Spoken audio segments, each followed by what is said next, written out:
It's now time for what we call the big story. We do this at 7:05 every weekday morning, and this morning is no exception. We're looking this morning at Project Star, and ladies and gentlemen, let me tell you, 26 months after its launch, Project Star has achieved notable success with over 3,500 residents participating in shaping their community transformation action plans. Now, this exceeds initial targets, and that's a good thing, demonstrating the project's effectiveness in fostering community ownership and engagement. Key accomplishments include strengthened relationships between communities and law enforcement and social cohesion programs benefiting over 6,000 residents. Sounds like a big success story that needs to be highlighted. And so this morning, joining me is Director of Project Star, Saffrey Brown. Good morning, Saffrey. How are you today? Hi, morning, Richie B. I'm well, thank you, and good morning to everybody in the diaspora. Thank you. And thanks for joining us. Wonderful to have you, Saffrey. Let's get back to the very beginning. What inspired the creation of Project Star, and how does it address Jamaica's economic and social problems? Well, Project Star is an initiative of the Jamaica Constabulary Force in partnership with the private sector organization of Jamaica. Mm-hmm. And what Project Star really aims to do is, through focusing on social and economic transformation of vulnerable and volatile communities, to improve the quality of life of residents, open up access to opportunities, and then reduce overall the levels of crime and violence in communities. Historically, we find that crime prevention programs forefront crime as a major initiative, but that doesn't necessarily address the root cause issues. So Project Star really looks to say, okay, we're going to focus on the social and economic drivers of change and forefront those in the expectation that with those kinds of interventions, with improved economic outcomes, with improved social outcomes, strengthened families, improved educational outcomes, greater resilience, that we will see reductions in crime and violence. And so this is really the kind of genesis of Project Star. And so what we look at is these kind of social and economic activities that over time have that impact and then create that kind of sustainable change as it relates to quality of life and all these other factors. So our ultimate goal is that we believe that by working together, we can create opportunities where everyone is valued and has the opportunity to thrive. But in only 26 months, Saffrey, you've shattered all of your targets and and are still setting new records. Yeah, we haven't shattered all of them, right? I mean, there are some targets that are hard and are proving harder than we had initially thought. Okay. But what's really interesting about Project Star is because it is very much sort of private sector led and initially private sector focused, it allows us to really be focused on the impact and to identify when things are not kind of giving us the results that we want, how we can change them, and bringing kind of real sort of innovation to the space to really sort of think through solutions. And so it's really sort of interesting work. We're seeing great results as it relates to community-led action, community ownership, right? What we're finding is that the communities are ready for action. They just need a little bit of a support system. They just need a little bit of a capacity building and these sorts of things.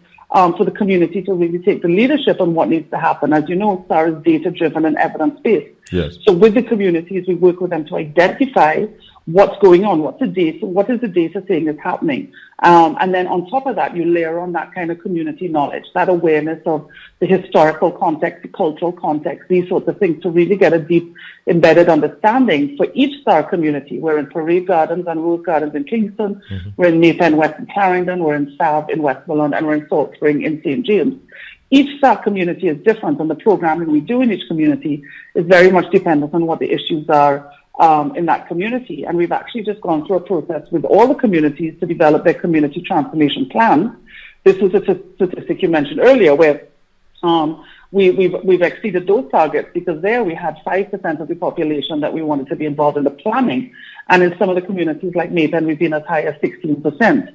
And so what it shows is a propensity for the community to come out and participate in their own action and their own direction. But with these community transformation plans, looking at the data, looking at the issues, working with the community, they've identified very clear priorities the top priority that's recurring throughout all our communities is weak family structures. They acknowledge that is one of the biggest barriers to sustain community change, right, and improve quality of life at the community level.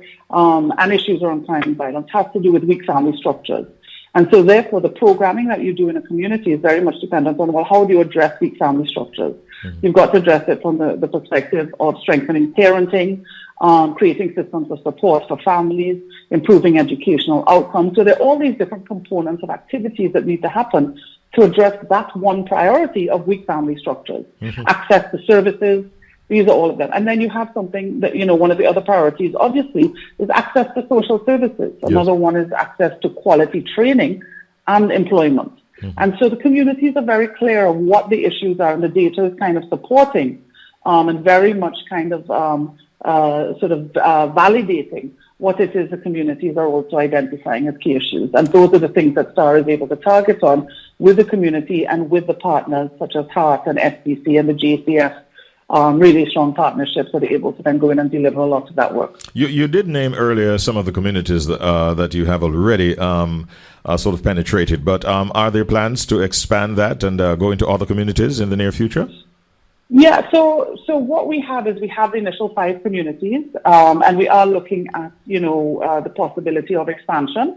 What we have now is a very clear model for how we go into the communities. We have a very sort of 8-step community entry strategy that leads all the steps that take us to the point where you have a community transformation plan and all that kind of deep-seated sort of investigative, analytical work that happens with the community and the stakeholders to the point where you have that plan that you can now then go in straight into the kind of implementation.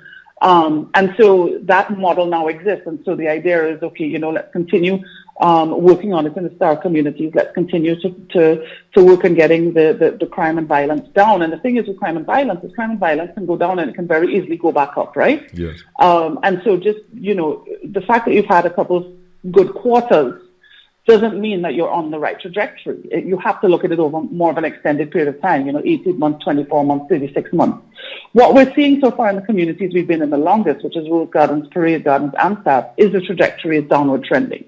And this is really important. Mm-hmm. But it's one of those things, Richard, we need to get away from the idea that communities that are under-resourced, that they don't need access to the kind of services and support that STAR gives, right? Mm-hmm. All communities in Jamaica need access to football programs for youth. Right? Kids, if they're not performing well at school, need extra lessons. They need educational support after school and in their communities. This idea that we can kind of leave our communities to fend for themselves with no real kind of sort of services and recreation and youth development opportunities, we have to, as a nation, move away from that idea and recognize and start really thinking about how do we mainstream this kind of social programming in communities so it's always there, no matter whether it's 2020, 2030, 2040, that you go into a community, there's a football program for youth, right? Or there's a homework club for kids in the community on a Saturday, and during the holidays there's youth programs. That's where we should be heading if we really want to look at this idea of sustained reductions in crime and violence. Yes. What's the age range of your participants in the activities of Project STARS in these communities? Well, this is what's so exciting about STARS. STARS is a whole of community program, right? So it really is about making sure that you're helping the community to strengthen and grow and become more resilient. So you have programs from early childhood all the way up to senior citizens. We do quite a lot of work with senior citizens who are considered very sort of vulnerable and forgotten. When we look at our employment program, for example, when we initially go into communities and we're canvassing and we're reaching out to people who might be interested in training or access to employment, very often we'll see people over the age of sort of 35, 40 standing at the periphery, and when you go up to them, they'll say, oh, these programs are for us. Normally they're just for youth. And you say, no, we want people in their 40s and 50s to come back into the workforce so to be able to access jobs because you guys can make great supervisors and managers. You have that kind of maturity and these sorts of things. And so it's really exciting to see the whole of community recognize that there are different kinds of programming in STAR for everybody within the community. And I think that's what's really exciting as well. Looking to the future, how do you ensure the sustainability of Project STAR's interventions and community engagements? Yeah, so there are a couple of things. One, obviously, is that kind of community efficacy, that kind of community-led action, increasing the capacity of the community to understand how to identify and address its root issues, but also how to advocate for services, right? Better access to services, better infrastructure, better access to employment and these sorts of things. So community-led action is one of the key strategies. The other one is improved community-police relations. And I have to tell you that it's really extraordinary watching the local police.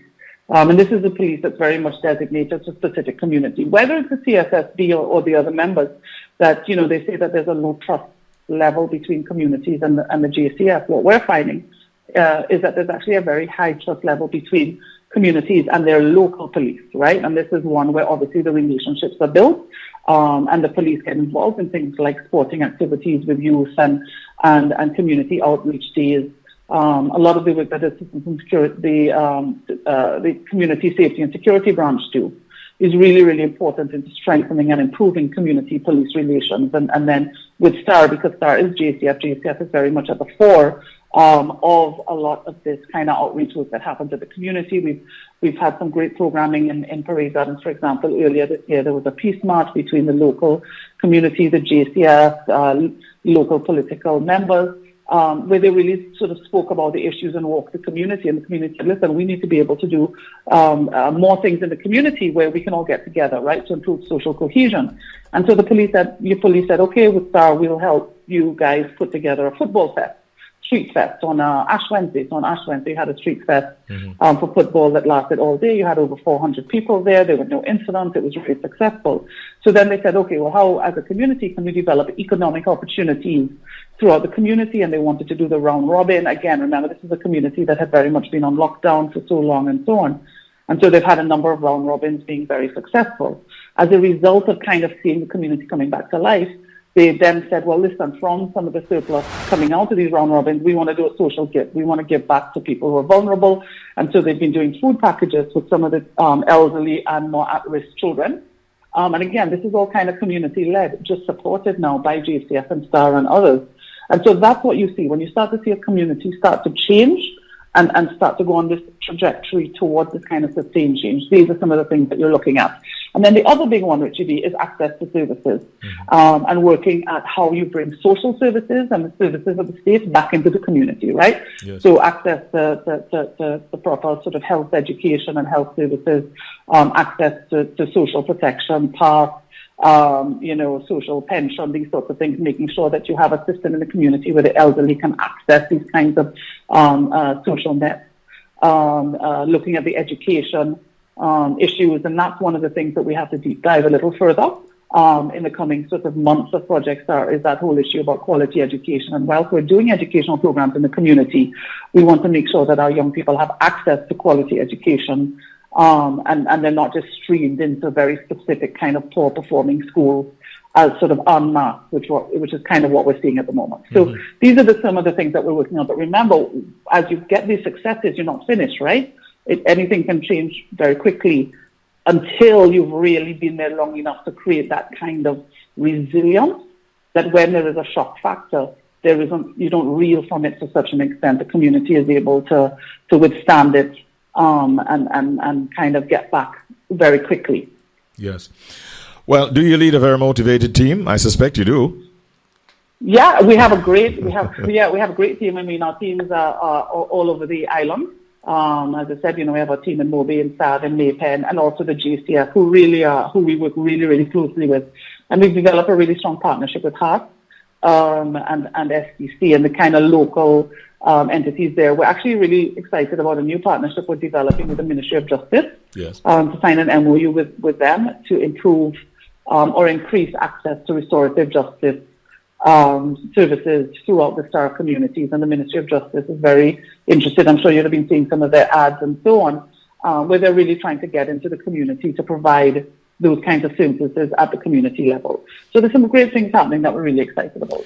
Wonderful. I've learned so much talking to you this morning, Saffrey Brown. I thank you for coming on and sharing so much with us, and I wish you continued success with Project STAR. Yourself and all of the participants, we applaud you and we wish you well. Thank you so much. Have a good day. Thank you, Richard B. Have a good one. Thank you so much.